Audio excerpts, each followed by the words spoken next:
Hello, everybody. It's Mike. So, as we always do on this channel, we're going to talk about how to recover from being in a toxic romantic relationship with somebody with untreated and or undiagnosed and or toxic borderline personality disorder. It can also work if you've been in a relationship with somebody that has narcissistic personality disorder. And if you're new to the channel, this channel is devoted to non-borderlines, non-cluster Bs who have been or are currently in a romantic relationship with somebody who suffers from, as I said, toxic borderline personality disorder or narcissistic personality disorder. By the word toxic, what I mean is usually somebody who is untreated and or undiagnosed, but even if they are diagnosed and in treatment, we're talking about somebody who does not yet have the ability to control their symptoms, which is really the problem. So if you are borderline and you have a relationship and it works and you get along well and you're able to love and be loved, I'm not talking about you. If you're a partner of a borderline, you're married to a borderline, and your marriage is going good and everything is great, I'm not talking about you either. I'm talking about people who have been really damaged by being on the other side of this. And my goal with this channel is to fill a very particular niche that is very hard to find.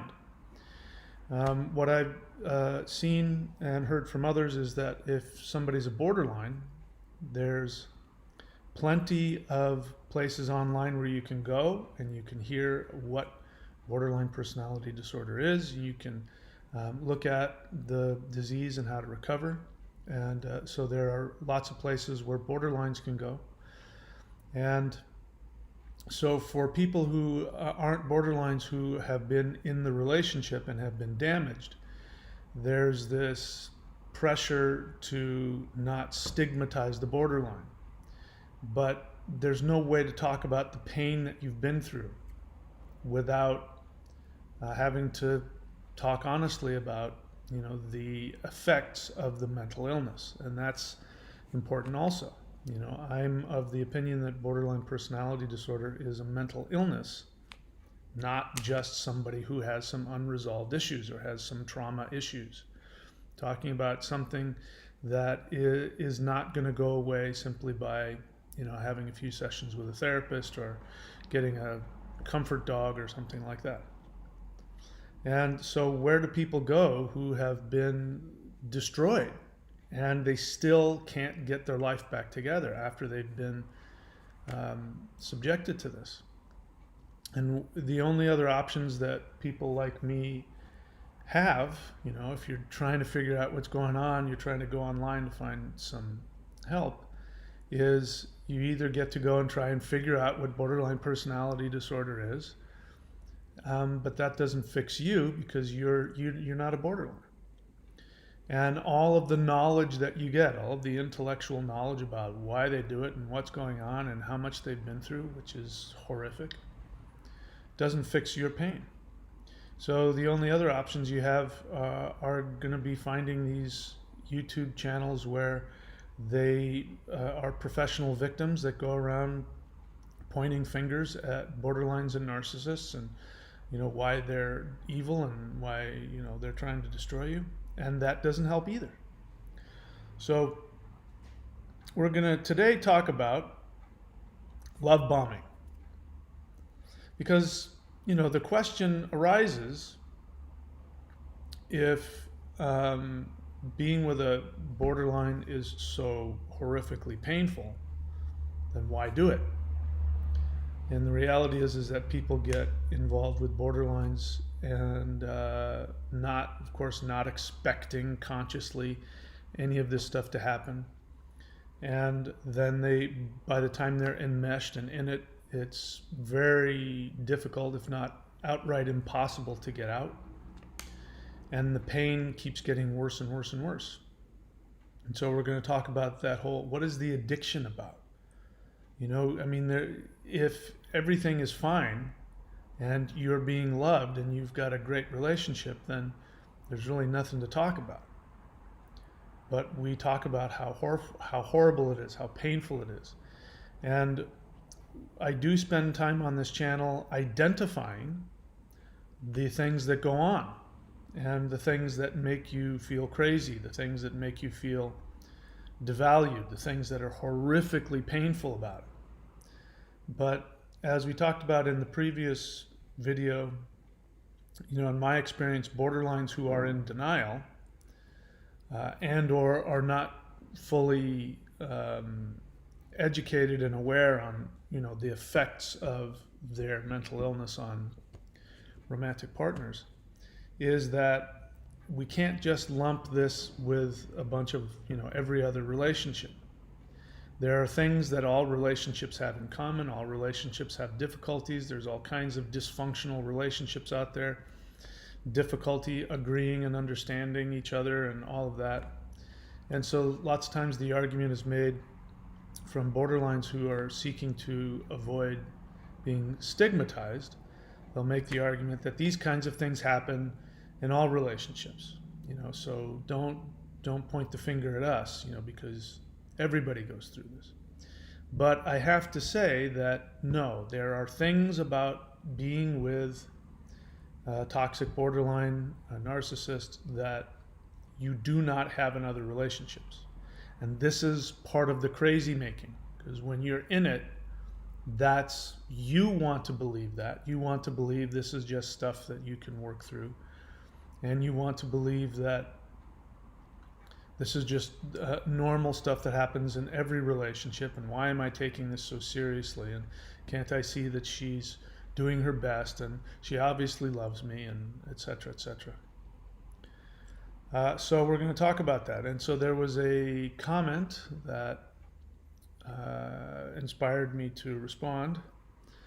And this was, let's see, in response to my video, BPD, NPD relationships, the 7 stages of a toxic relationship.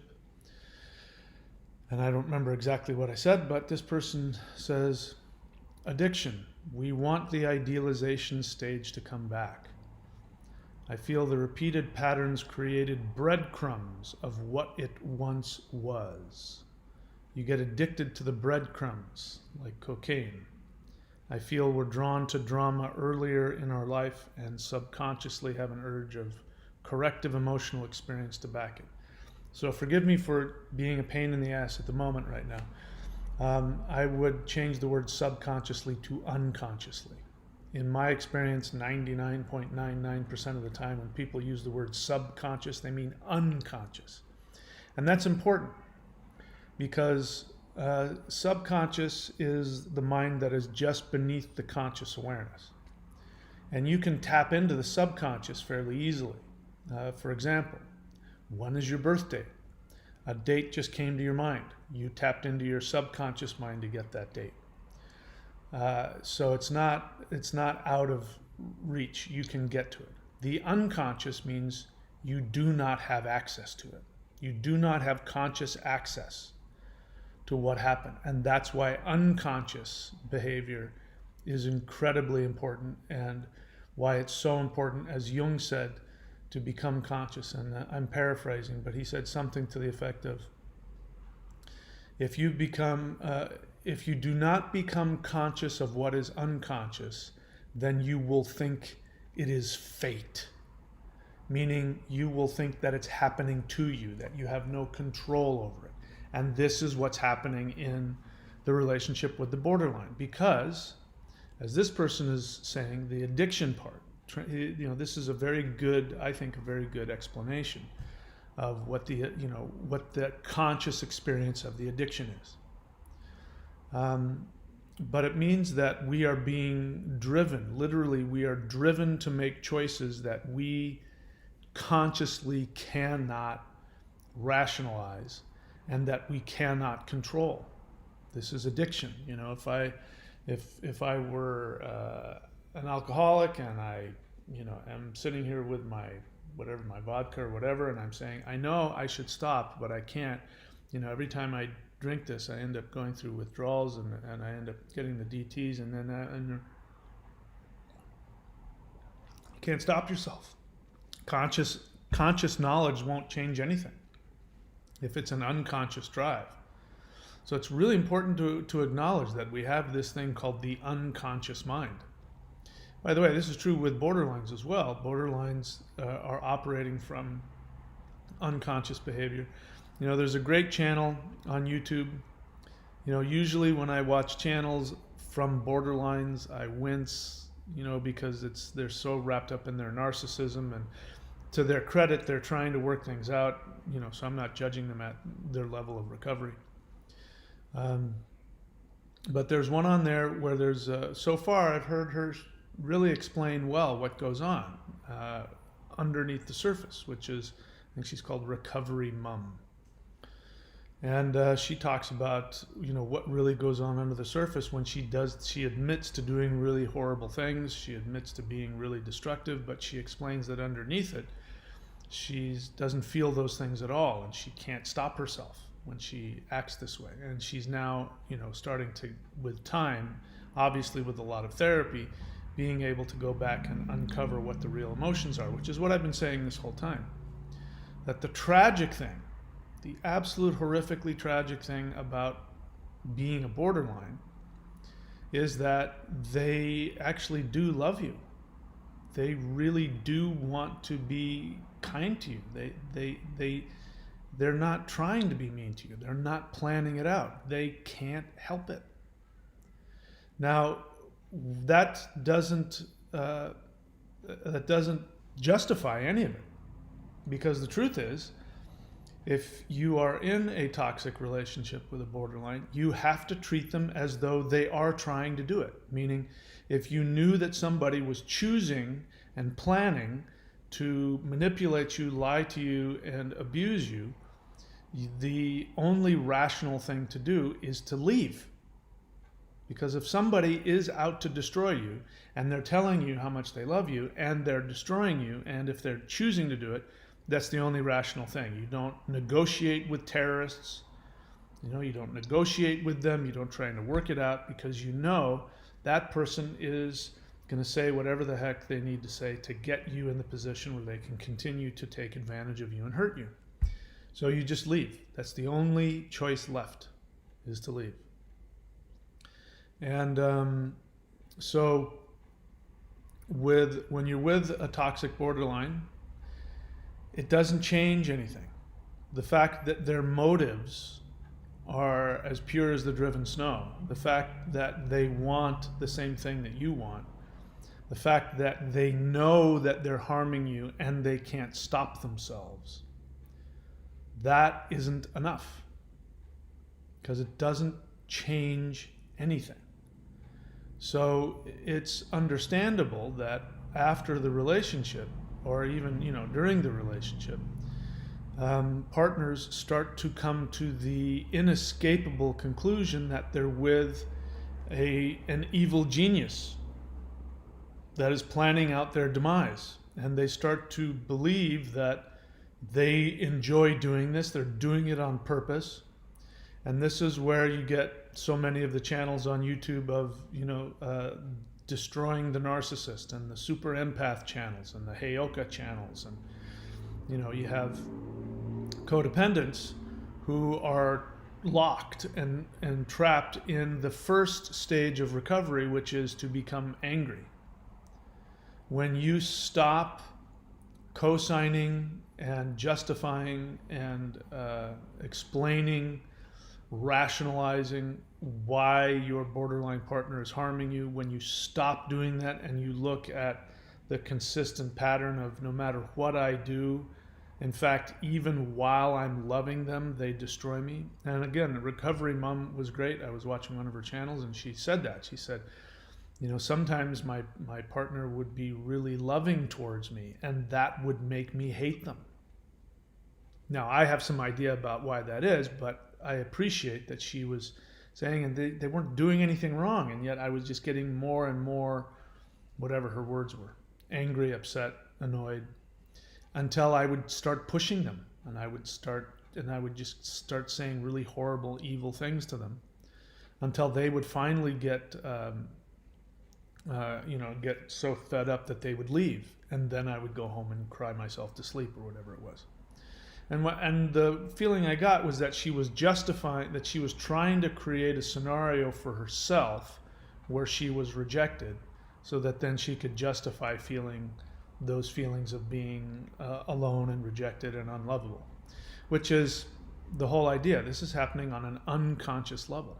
They are not consciously choosing to do it, but on an unconscious level, they have been programmed to believe that they are completely unlovable, and they are programmed to hate themselves.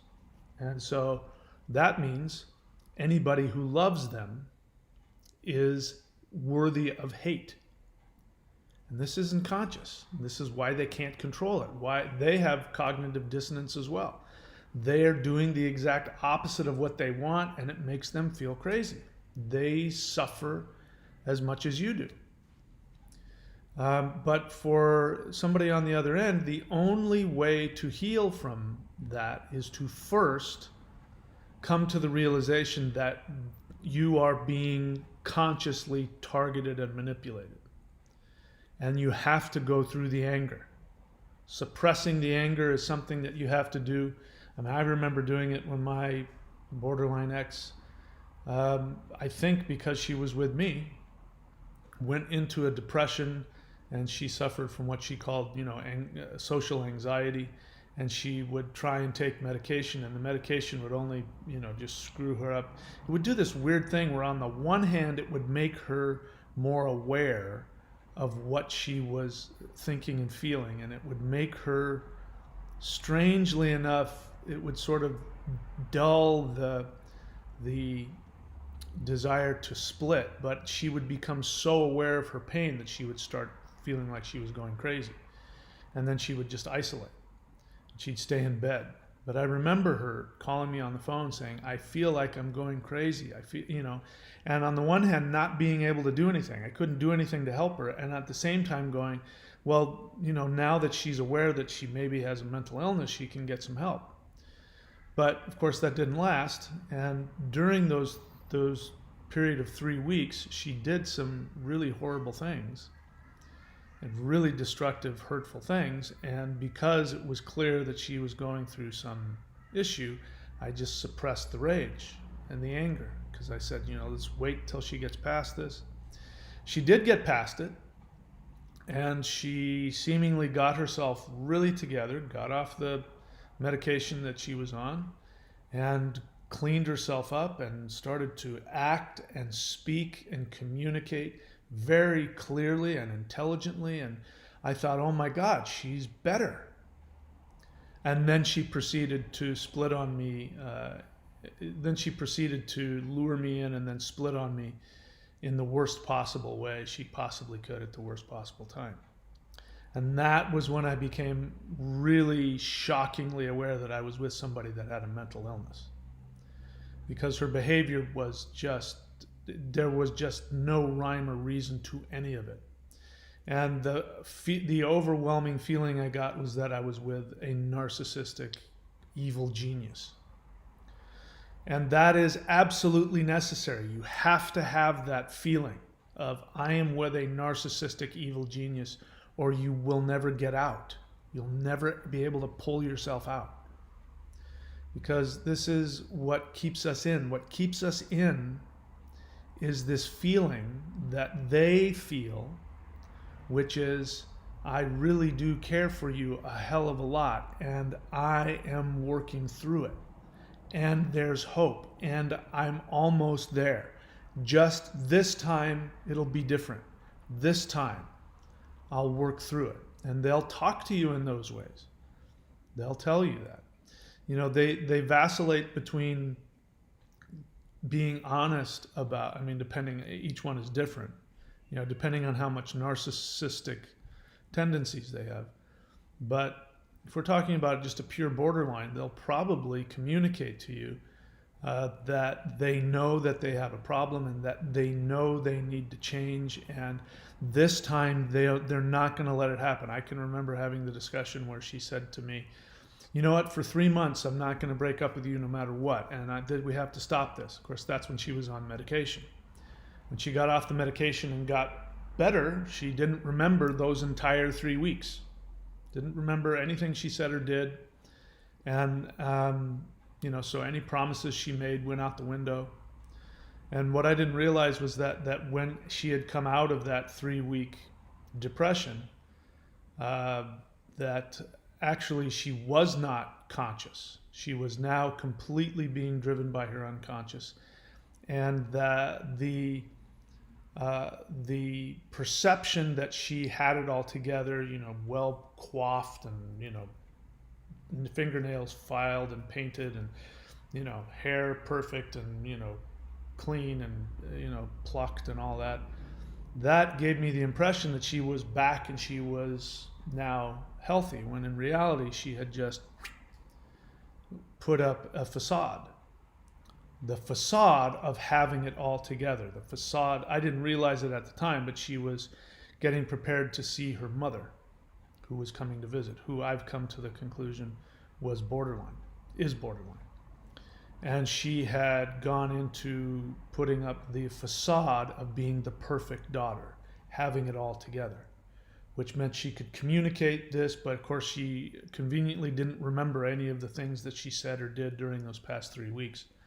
And then being the perfect, the facade of being the perfect person, she took care of me and my feelings and in my pain. When I said to her, what you did was really hurtful, I have to tell you because I don't want to, have to break up with you because it's so painful. And then she went and took care of me and rushed in to make it all good, and then proceeded to, directly after that, absolutely destroy me in the worst way I could have imagined. Which meant that she was not at all in her conscious mind. She was being driven by the unconscious need to destroy the person that loves her. Because her mom was coming.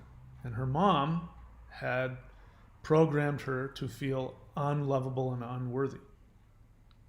And so if I was giving her a different experience, I had to be destroyed because I was a threat to her relationship to her mother, because what kept her relationship with her mom going on an unconscious level was the need to be perfect because she was so unlovable, which is what happens with borderlines.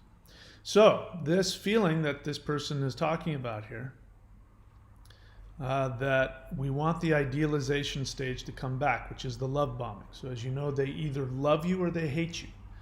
During the idealization phase, they idealize you. That's a perfectly good word, because idealize means somebody is out of the realm of reality. We put them on a pedestal and we begin to worship them as perfect. And so that's not love. That's worship. You're being, and you feel like you're being worshipped. And the love that you're receiving is absolutely unbelievable. It's unbelievably perfect, and it actually is unbelievable.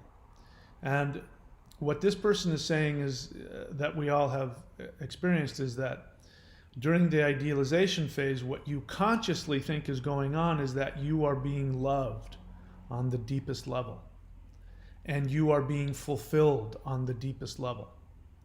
But for somebody who isn't already primed with their own childhood trauma, their own childhood experience of being neglected and unseen and unloved, if you don't have that and somebody idealizes you and you're healthy within yourself, you're self-sustaining and you self-love and all that, it's a real creepy turnoff. There's a part of you that goes, there's something not right about this. In fact, not only does it not feel right, but they'll say, I don't feel like you really see me. I don't like this. I was listening to a friend just recently talking about when his parents would tell him, that he was so good at this and so good at that, and they would laud him with compliments. And he said, I didn't like that because, what they were saying wasn't true. I wasn't good at perfect at this and I wasn't perfect at that. And what he came to realize was that he wasn't being loved in that moment, because to love somebody is to see them where they're at and to accept them where they're at and try and help them. If somebody's trying to be good at some skill, you're trying to be good at baseball or something, and if your dad just tells you, yeah, no, you're really good, you could go and be the best baseball player in the world, when you know that you're not and that you need help, then that false praise isn't coming from any real desire to be supportive and helpful. So when the borderline is idealizing you, if you're healthy, a part of you is going to say, this doesn't feel right. This isn't accurate.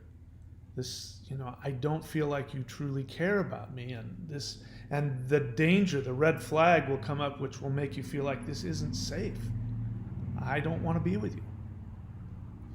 So, to be addicted to the idealization means exactly as what the person said. I feel we're drawn to drama earlier in our life. It means that we want, the infant wants that. The infant wants to be completely loved, that same kind of feeling of idealization. The mother should think that their baby is the most beautiful baby in the world. The mother should have that kind of idealization for the infant. Not as they get older, but for the infant. That's important for the infant to feel loved and seen just for who they are. If you go on to dating apps, you'll see a lot of people will say, I just want to find somebody who will love me for who I am. And unfortunately, whenever I see that, I go, swipe left, because that means that's somebody who has not gone through the idealization phase as an infant. They weren't able to be loved and idealized just for being themselves.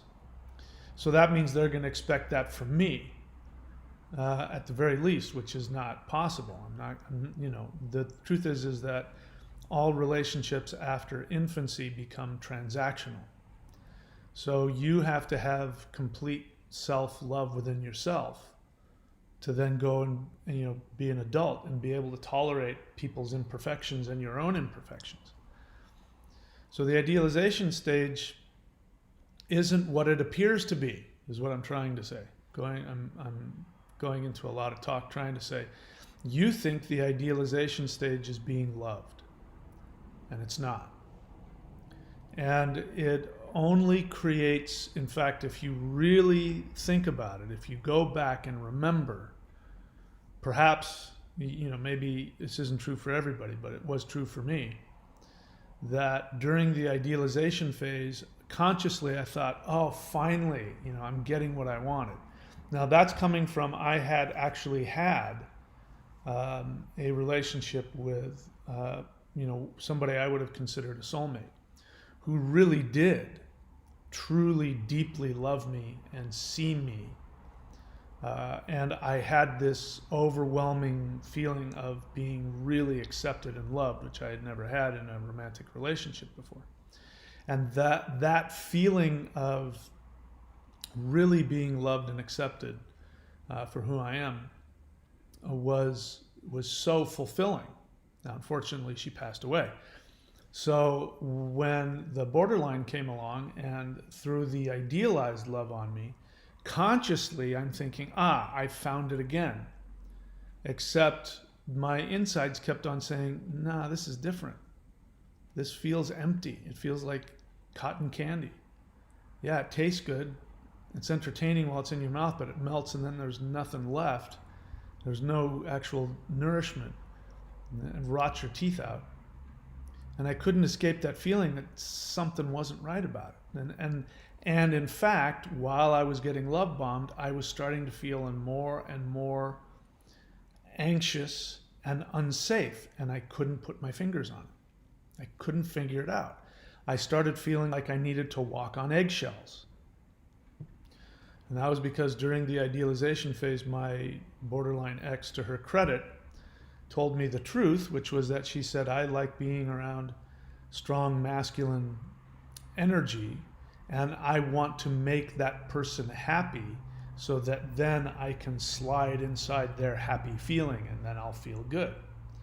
Now, had I seen that on paper, I would have gone, oh, that sounds really toxic. But when you've got your beautiful partner, sexy, beautiful partner touching you and cooing at you as they say it, then all you hear is, I want to make you happy.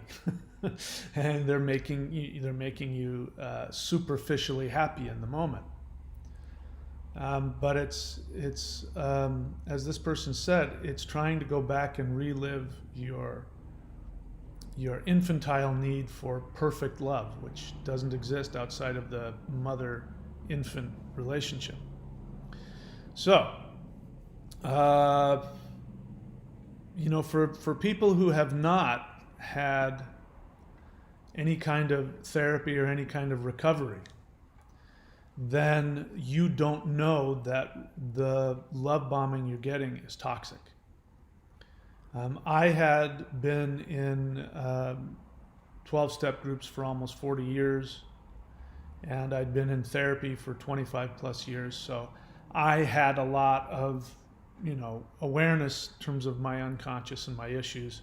So just to have the conscious awareness that something wasn't quite right, a lot of people aren't going to have that. And even knowing that, I still couldn't escape the addiction.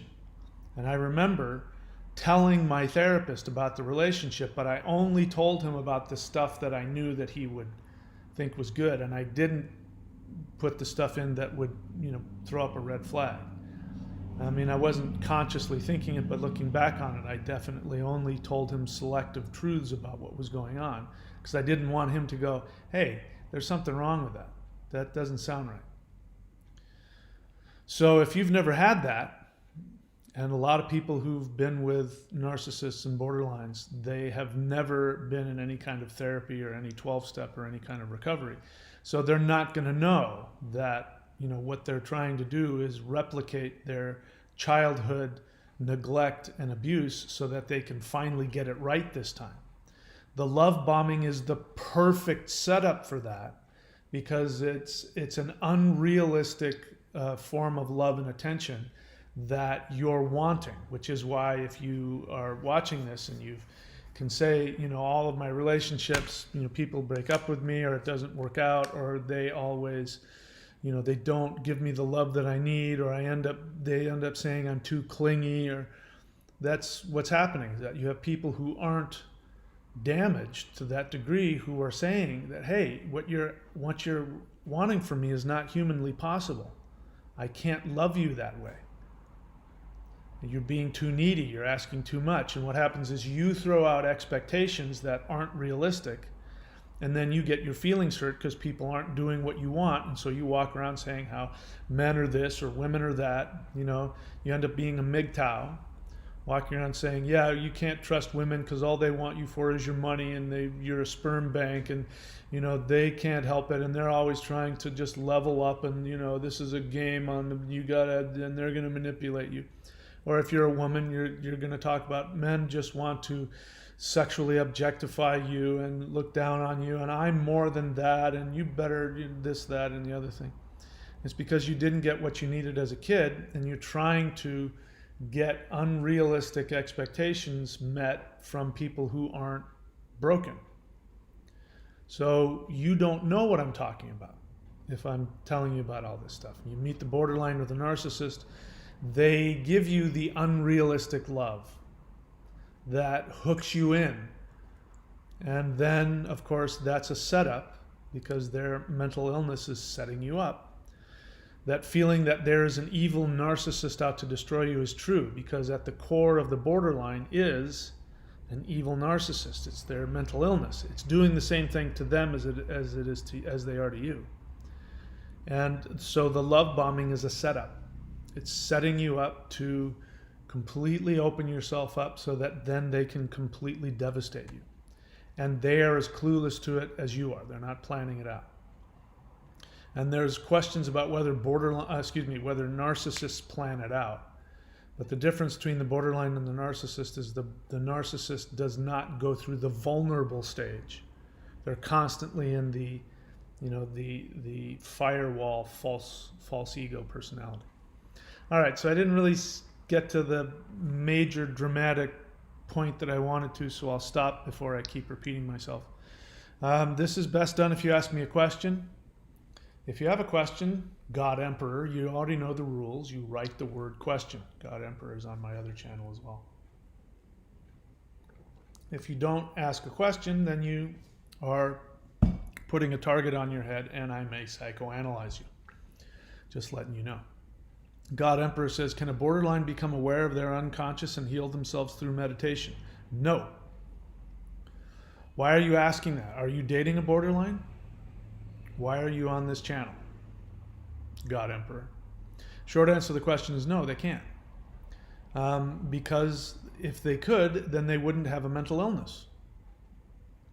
A mental illness means that they're not capable of seeing or they're not capable of addressing. And that's the problem. I mean, you can tell a borderline that they have anything. You can, mine, she would sit there without blinking if you said that she was, any kind of mental illness. Think of the worst mental illness, multiple personality. She'd go, oh yeah, I got that. You have borderline personality disorder? Hell no. How can you even say that to me? So no, they're not capable of just fixing it through meditation. And neither are you. If you're a codependent, meaning you're attracted to these kinds of people, you can't fix it through meditation either. You need some kind of recovery. So if you're on the channel, I tell you the 3 things to do. If you click that join button, therapy, coda.org, work the 12 steps, especially the 4th step, and meditation. Meditation is only one of the 3 things. What borderlines need, I don't know. I hear that DBT therapy works quite well, but I don't know. Hassan Asi, I have 5 years worth of horror stories with my diagnosed borderline ex that only sociopaths would do. Yeah, Hassan, you've been on my channel here. Let's see. I don't know. Have you done those 3 things? Are you in therapy? Have you worked the 12 steps? Have you gone to coda, coda.org, and gotten into the meeting and gotten a sponsor? Because if you don't, you won't get past that statement. That statement of talking about the horror stories. You won't get past it. You will only be able to see that they're sociopathic, which is the same as psychopathic, that they have no empathy. You won't get past that. So again, I see your name here, if you're on my channel, I have nothing but sympathy and empathy for fellow sufferers. But the whole point of this channel is to heal. So, have you done the work? He goes on to say, I agree with Mike here. The first time she hoovered me back, she promised to see a psychiatrist, which is the only reason I took her back. So, that doesn't mean anything either. Even if she did go see a psychiatrist, that wouldn't have changed anything. She has a mental illness. The important point about what you said is that you chose to keep going. And according to you, if I read that right, she didn't go see a psychiatrist. You chose to let her pull you back in because you, on an unconscious level, you're telling yourself, I'm doing it because she said this. But that's just an excuse. You're not doing it because she did anything. You're doing it because you're desperately looking for any reason to pull yourself back into it because you are also drawn, as the person said in the comment, you're drawn to the drama. There's drama in that statement. It's true. 5 years worth of horror. She's a sociopath. I know. But the real question is, why did that awareness not give you the consciousness to get the hell out? This is where the healing is. We could sit and point fingers all day. You know how this works, Hassan. So I don't know how much of that, if you have done. If you have, great. If not, then I recommend that you do. God Emperor, why are you on this channel? He says, I looked up the BPD symptoms. I have some or most of the symptoms described. I also have ADHD and autism and was raised Pentecostal. So that's different. You're autistic. So that explains a lot. Explains a lot of why you and I keep going back and forth on the other channel. So that's helpful information for me. So autism is a different. I mean, it's a mental illness, I suppose, but it's not the same as borderline personality disorder. Interestingly enough, borderlines can have successful relationships with autistic people. I'm not saying successful in the sense that it's drama-free, because it's not. But from what I've heard, what a borderline craves is, the borderline craves two things. The borderline craves intimacy, but the borderline also despises intimacy. So they're drawn to narcissists because the narcissist never delivers on the promise of intimacy. The actual intimacy is what forces them to split, to discard and all the stuff that they do. So if they never get that, then they become the codependent. And so they're constantly chasing after the promise of intimacy, and so they can have long-lasting relationships with narcissists. Autistic people are the same. Now you have a different scenario. You're not borderline.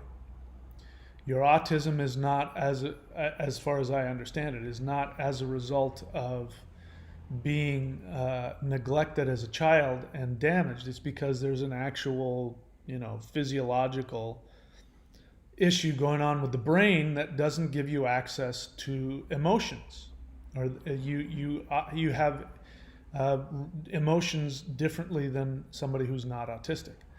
So that ends up giving people the experience that you're not emotionally there. For the borderline, that's a good thing. They'll chase after that, hoping to try and open you up and get you to connect emotionally, and that becomes what they chase after. So God Emperor, if what you're saying is true, you are not borderline, and I would go and talk to your therapist, I'm assuming you have one, and ask him to explain the difference between autism and borderline personality disorder, because there's a huge difference. The things that you're seeing in common aren't the same. So that was the feeling I kept asking, why are you on this channel? Because but I also now know why. I don't need to get into the arguments I've gotten in with you on the other channel, because now I understand why you do the things that you do and you say the things that you say. Makes more sense to me now. So, God Emperor, I'm glad that you showed up here, but I don't think this is the channel for you. You're not a partner of a borderline, and you're not a borderline. You're autistic. Totally different deal. Has some similarities, but just let me say once and for all, you are not borderline. Okay? Totally different deal. Okay, what else? Hassan, I have chills down my spine just remembering the horrors. There are no words to explain the amount of hurt they will put you in. So do you hear yourself, Hassan? You keep repeating how horrible it is. Again, you haven't told me if you're in any of the three things that I mentioned, but the whole point of doing all that work is I want to give people the tools to be where I'm at. I don't have any of that. I don't have chills going down my spine. I don't feel pain. I don't feel anger. I don't feel the need to get justice. I don't feel any of that. And I did. If you go back and watch my earlier channels, if you watch the video that I played for you, where I played the video from a year ago, where you saw how emotionally distressed I was and how confused and sad and hopeless I was. And how, I was having that same feeling of, what a horrific narcissistic individual. And I even said she's the worst person I've ever encountered. So you're still in that. Now you can still be working the 12 steps and be in therapy and still be in it. But if that is the theme of what keeps coming out, and I'm not trying to stop you from sharing your feelings, but you can get to the place where you don't focus on that. Having that awareness now, I look back on my borderline ex, not thinking about how sociopathic and psychopathic and hurtful and crazy and all that stuff. I look back and I have compassion for her, because I realize now that she has a mental illness that is a result of trauma that was done to her as an infant that incapacitates her. and forces her to do things that are just as hurtful to her, if not more. The truth is, whatever justice you want to get from your borderline ex, there is nothing you could say or do which would even come close to the horror and the pain they cause themselves on a daily basis. You don't know that, Hassan, and you want to focus on that, and there's still a part of you that wants to have her understand the pain that she caused you, but that is the same part of you that wants to idealize her. That's the same part of you that wants her to love you and to change. So you're still in denial. If you're talking about what she did to me and why she did this and why she did that, it means that you haven't fully understood what her illness is, and you will never be able to understand what her illness is until you heal your codependence that got you there. And until you heal that, you're only going to be able to focus on what they did to you and how horrible it was. So I'm not trying to talk you out of sharing this. I'm just saying I keep hearing you say the same thing, and it makes me ask, are you doing the 3 things? Are you in therapy? Are you working the 12 steps with a sponsor? And are you doing your daily meditation? Because if not, you can just get used to feeling like this for the rest of your life, because it's not going to go away. It's only going to get worse. And it'll debilitate you. And the sooner that you heal that, the sooner you can get on with your life and not think about it.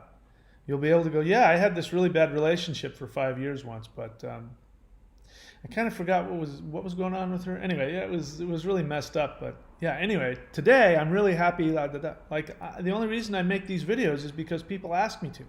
Once I did, took me 2 months. I worked hard for 2 months and I completely healed. It's not gonna, maybe it'll take you longer than 2 months, because I've been in therapy for 25 years. I've been in 12-step groups for almost 40 years. So I knew what to do. I'd already done a lot of the work. It was easy for me to know exactly what I needed to do to fix it. It's called the 4th step, really looking at my resentments. It may take you longer, but do you want to have that? Do you want to be able to look back on your 5-year relationship the same way that you look back on having the bad case of the flu that 1 year? It's the same thing. When you're having the flu and it was a 2-week thing and it's horrible and you get pneumonia, it's horrible. But once you heal, you forget about it. A year later, you go, oh yeah, that's right, I was really sick last year. But anyway, yeah. And you don't have any fear. You don't ruminate over it. It's the same thing. You can have the same experience where you look back on it and you don't have to deny it. You don't have to repress it. And the truth is, if I wasn't making this channel, I would have forgotten about the relationship. It would have been one of those, yeah, I think I remember I was really messed up about that. That was such a long time ago. I'm so happy now. If you want that, you got to do the work.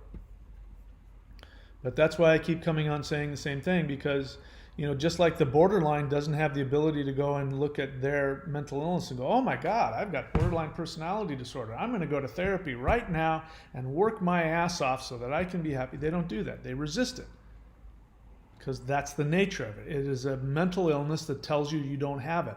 That's one of the signs of a mental illness, is that you're not aware that you have a mental illness. You're not aware that you're acting in ways that are really destructive. So the same is true for the codependent. The codependence is even worse, because it's not a mental illness, it's not a mental disorder, but it acts exactly like one. And it's a disease that tells you you don't have it.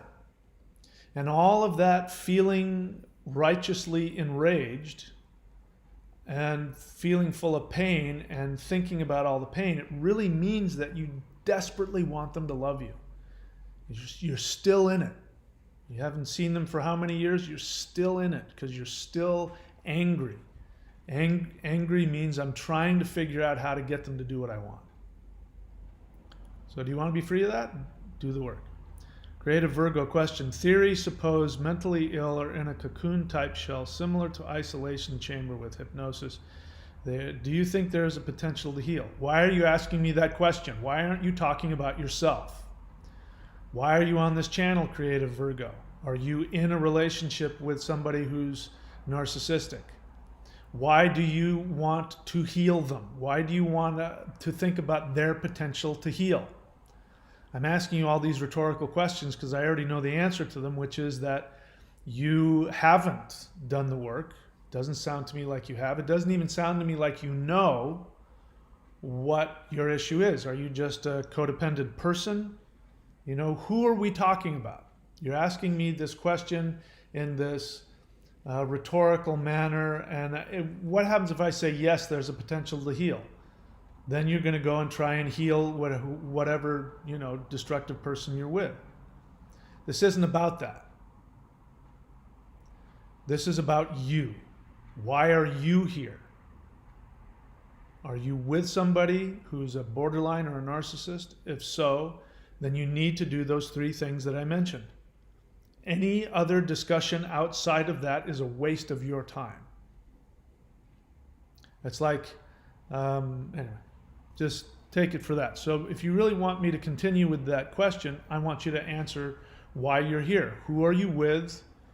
And why do you want to know about healing somebody else instead of telling us what's going on with you? What else? Hassan Asi, question. Why is it that sexual abuse or abandonment at childhood results in BPD? I mean, when we get a flu virus, we all have same symptoms, runny nose, so why does the brain react to abandonment? Why are you asking me that question?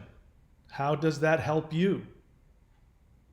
This is another sign when you want to focus on the other, because you're asking the same question that Creative Virgo asked, but you're asking it in a more angry, cynical way. You're saying, why can't they just get better? What is it that happened to them that they just can't get over it? Why are they doing this to me? It's the same thing. I have the same response to you as before. It doesn't matter. No answer to that question is going to help you. Because what you really don't realize is that that answer that you're wanting from me about them is a projection about you. The question that you're asking without realizing it is, why can't I heal from when I was abandoned? This is the whole thing about codependence. Codependence is a projection. You are projecting your unconscious feelings onto the borderline. They're showing you in front of you the way you feel. That's why you were with her for 5 years, because her dysfunction and her pain and her drama reminded you on an unconscious level of your desperate need for your mother to love you. And what you want is you want somebody to come swoop down and save you from your pain. You're not able to consciously become aware of that because it's too painful. So you project it onto the borderline. And so all of these questions about why are they this way and they do this and they're that, that's because those are your feelings about your mom. You're not going to know that until you do the work. Let's see what else.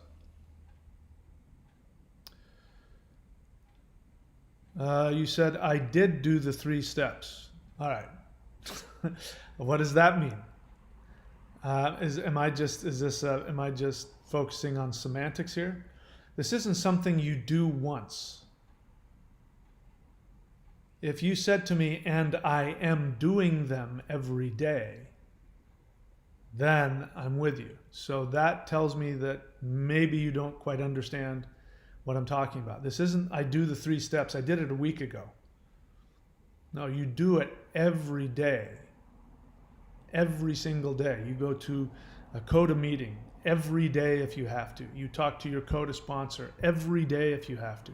You work through all of those 12 steps. Are you telling me you worked through your 12 steps? Are you telling me you're meditating every day? Tell me I'm wrong. It doesn't sound that way to me. It's not you take a pill and it's over with. I mean, if you're in the process of doing that, then I understand and I salute you, because it's not going to necessarily get fixed overnight. So you could be doing all of those 3 things and still have these feelings going on. I just want to be clear about that. What else? LM says, first time commenting, but thank you for your videos. Been in therapy for nearly 2 months since discard and beginning to explore the roots of my codependency issues. It's tough, but it's worth it. Thanks again. Yeah, LM, congratulations. I also recommend the 12 Steps of Codependence Anonymous, coda.org. It works together with your therapy and will speed up your recovery. And because my experience with therapy is that a good therapist will help you become aware of your unconscious issues. But sometimes the awareness of your unconscious issues doesn't give you the power to change anything. So the 12 steps actually they're an incredible form of behavioral therapy that actually changes the chemical makeup of your brain. And it actually gives you the ability to take actions that go contrary to all of your programming. So, but but I would say the same for the 12 steps, that the 12 steps without therapy is not nearly as effective. But I have to say, if I had to pick, if somebody said you can only pick one of those 3 things, I would pick the 12 steps. That's the fastest, most powerful form of healing in my personal experience. Creative Virgo, my daughter is in that type of relationship, and no doubt I had past screwy relationships. All right, so Creative Virgo, I've a couple of times have pointed out to you the need that you have to fix others. You've done it in the other channel. So your daughter is in that type of relationship, and I'm going to give you some really straight, direct talk, because we have a relationship on the other channel. Because you taught her how to do that. You taught her. You have done damage to her. This isn't an attack, but if she is in one of those relationships, it's because you did some damage to her as a kid. You didn't choose to do it, but you clearly are codependent, in my estimation. So you need help. And again, the fact that you're thinking about other people and how to fix other people and blah, when you're on my channel and somebody doesn't, how you jump in there and you want to sort of help me by advising other people and how can I, that's not a good thing. That's actually your inverted narcissism. And it means you need help. So I would recommend, again, for you, Coda, as well. You do exhibit very codependent tendencies, and it's going to be very painful. The kindest thing you can do for your daughter is to get yourself help. She's not the one with the problem. She learned it from you. So no doubt you had past screwy relationships. No doubt, because of your childhood issues, you sought out destructive men. I don't know if they're alcoholics, drug addicts, borderlines, narcissists, all of the above. But your daughter learned that from you. So if you want to help her, go help yourself first. John Joseph Gray IV throws down $4.99. Thank you, sir. Says, I recently got out of a border polar relationship. She mentally messed me up. Every day is getting better, though. Congratulations. Good for you. Okay, Hassan says, I'm doing the steps and I'm 90% healed. No, you're not. Hassan, I'm desperately trying to crack through your denial. There is no 90% healed. I'm not 90% healed. Okay, it doesn't work like that. And if you're 90% healed, you wouldn't be, and don't get me wrong, I want you to be honest about your feelings. I want you to share about, if you still feel that it was horrible and that they're psychopathic and that awareness is still coming to your mind, I don't want you to feel guilty for that, but this idea that, this is part of, codependence, to heal overnight. I'm here to tell you that my experience of being healed from the relationship as quickly as I did is not the norm, but it's because I've been doing this work for such a long time. If I was still in pain, I would tell you. I wouldn't lie about it. I don't have a need to pretend to be or to say that's not, if I come across that way, my apologies. However long it takes to heal, take the time to heal. But bear in mind, you're asking me questions about them still. So if you are doing the work, you're in therapy, you're working the 12 steps, you're doing your daily meditations, and you're asking me questions about them. Why do they do this? Why are they like that? Then if I were your sponsor, which I'm not, but if I were your sponsor, I would say, well, what does that have to do with you? Why? Let's talk about you and your projection. So the more that you can make it about yourself and less about them, the faster that you'll heal. Again, I might be unduly unfair with you, but yeah, that's my experience. Okay, so you've been no contact for 7+ months. Congratulations, good for you. All right, I don't see any more questions. Again, bear in mind, I'm not anybody's therapist. I'm not anybody's sponsor. The goal of this channel is to get you to go do the work. That's all this is. This is just a discussion to help you go do the work yourself. Ideally get to the place where you don't even need to watch this channel anymore. But keep watching it. I want to make it available to everybody for as long as necessary. If you want to find out what I did, things that I did in order to facilitate the healing, you can click the join button at the super empath level or above. You'll get access to members only videos. I teach you 2 specific meditations that I do on a daily basis that help me and continue to help me heal and be able to see things objectively, to get out of the rumination, to get out of the pain, to get out of the confusion, the hopelessness, and change my brain chemistry. And all these other links up here, you can go check those out as well. They are related, not directly, but they help you, have the best life you can possibly have.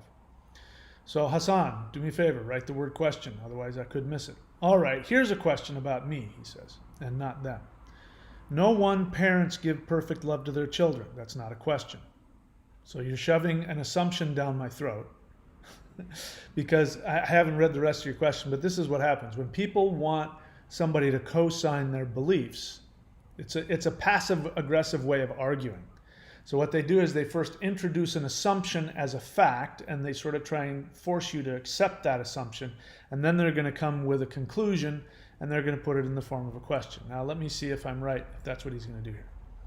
So all right, here's a question about me and not them. No one's parents give perfect love to their children. Why do some of us develop codependence and others not? Again, that isn't about you. That's about them. Because you don't mention you. You say, why do some of us develop codependence and others not? The real question is, why did you develop codependence? No one parents give perfect love to their children. First off, do you know that that's true? Your parents didn't. Mine didn't.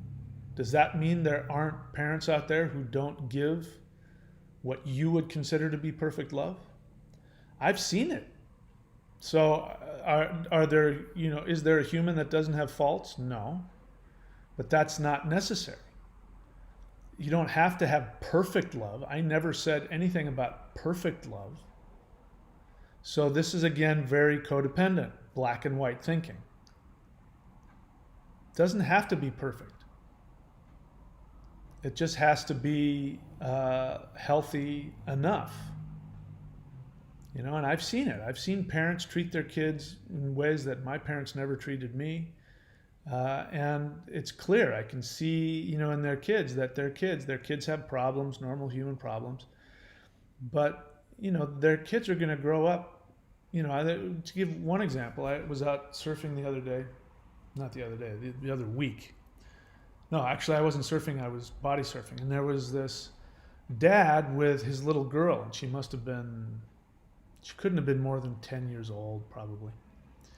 And he was out there with her swimming around, and he was pushing her surfboard as the wave was coming in. He'd push the surfboard, to help her get in the wave, and then she would stand up and she would surf the hell out of that tiny little wave. And he was there with her, and they were laughing, and I was like, I wanted to cry, because it was like, wow, my dad never did any stuff like that with me. And it was just really clear that, to me, unless there's something I couldn't see about what was going on, that girl's going to grow up loving men. She's going to love men, and she's going to want to find a man like her dad, and she's going to seek a supportive, loving guy, and she's going to give that back to him. Your parents didn't give that to you. And mine didn't give that to me. So what you want to do, again, black and white. Why isn't everybody codependent? Because other people actually got their needs met. They got mirrored. Listen to what I talk about, the ideal parenting, which doesn't mean perfect. But the ideal parenting is that when the mother's looking into the eyes of the infant, the mother has no agenda. The mother is looking into the eyes of the infant, wanting to know, searching for what is unique about this individual. What makes this little baby who they are? I want to love what is unique about this baby. So your mom didn't do that. My mom didn't do that. What our moms did is they projected onto us their own pain, their own insecurity, their own self-hatred. So when your mom was looking at you, she wasn't asking that question. She was saying, what is wrong with this little kid, and what this little kid needs to do, and this kid is here to make me happy. And then you got the feeling that you didn't have value. And so it was a transactional. To answer your question, it's a transactional relationship. A transactional relationship means that you're not loved for who you are, you're loved for what you do. So a codependent person is somebody who thinks that love is when somebody rewards you for what you do for them, instead of loving you because you have value and I want to give to that value that I see in you. All right? That's the best answer that I can give at the moment.